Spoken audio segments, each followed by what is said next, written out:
Catherine Bernardo napasigaw sa tindi ng sakit na nararamdaman dahil hiniwalayan na siya ni Alden Richards. Totoo ba ito?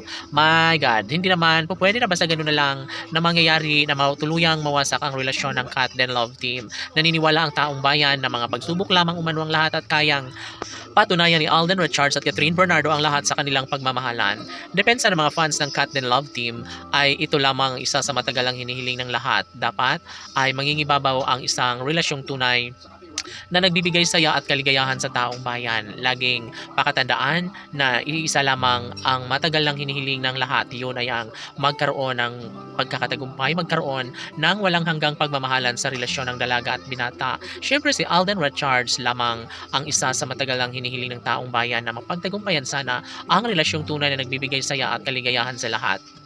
Natural lamang na hindi na magbabago ang kanilang relasyon. Sana'y hindi na mangyayari pa na masaktan muli ang puso ni Catherine dahil sa pagmamahal ni Alden Richards. Naniniwala ang taong bayan na tunay na nakatadhana na si Catherine Bernardo sa binatang si Alden Richards. Of course, naniniwala ang lahat na mapagtagumpayan din ni Alden Richards ang laban sa kanilang relasyon. Of course, ito lamang ang isa sa matagal ang hinihiling ng lahat. Dapat lamang na kanilang mapagtagumpayan ang lahat sa kanilang relasyon.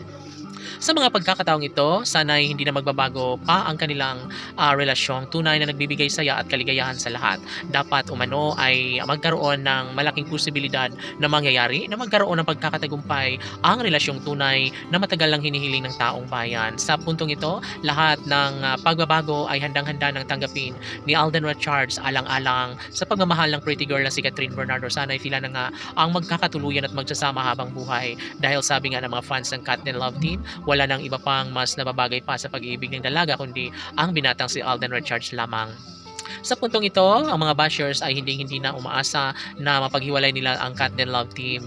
Hanggang dyan na lang umano sila dahil pinapatunayan na ni Alden Richards at Catherine Bernardo na sila at sila lamang ni Catherine ang tunay na magkakatuluyan at magsasama hanggang sa pagtanda. Tanong ng mga netizens, totoo ba na mayroong hangganan at ang relasyon ni Alden at Catherine? Mahal nga bang tunay ni Alden Richards ang pretty girl na si Catherine Bernardo? Oh my God, naniniwala ang lahat na kayang-kayang patunayan nila ni Alden at Catherine at ramdam ng taong bayan na sadyang sila na nga ang tunay na nakatadhana at mahal ng tunay ni Alden Richards ang pretty girl na si Catherine Bernardo. Ano pa't maraming mga pagsubok ang pinagdadaanan ng Cat Den Love Team. Alam nila na mayroong magandang naghihintay, mayroong magandang kahinat na ng lahat. Posible na mangyayari at magkaroon ng pagkakatagumpay sa relasyong tunay ni Alden Richards at ng pretty girl na si Catherine Bernardo. Sana'y sila na nga habang buhay dahil mas magiging happy ang puso ng taong bayan. Sana'y si Alden Richards na nga ang nakatadhana kay Catherine Bernardo. Laban!